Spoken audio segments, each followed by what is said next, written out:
রাজধানীতে ছিচকে চুরি এবং ছিনতাই নিয়ন্ত্রণে আনার চেষ্টা করা হচ্ছে এবং নিরাপত্তাহীনতার বড় কোনো কারণ নেই বলে জানিয়েছেন স্বরাষ্ট্র সচিব নাসিমুল গনি। সচিবালয়ে সাংবাদিকদের সাথে আলাপকালে এসব বলেন তিনি। বলেন, অপারেশন ডেভিল হান্টের নাম পরিবর্তনের কোনো সিদ্ধান্ত হয়নি। প্রয়োজন অনুযায়ী কার্যক্রম চলবে এবং একে আরও সুনির্দিষ্ট এবং লক্ষ্যমুখী করা হবে। রোজা এবং ঈদকে সামনে রেখে আইনশৃঙ্খলা বাহিনীর কার্যক্রম আগে যেভাবে চলছিল সেভাবেই চলবে।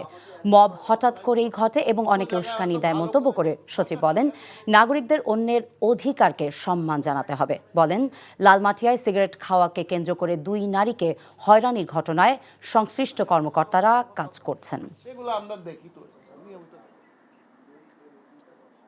আমি গতকালকে ইফতার করেছি মোহাম্মদপুর থানায়।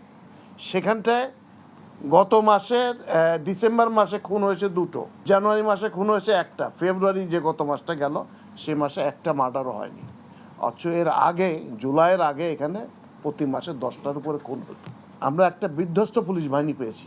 এই বাহিনীটার যাদেরকে আমরা নিয়ে এসেছি, যারা ঢাকা শহর কোনোদিন দেখে নাই, কারণ সে রোজই দরখাস্ত পড়ে যে স্যার ঢাকা তার সংসার চালাতে পারে না, এই হয় না, নানা রকম সমস্যা পুলিশ।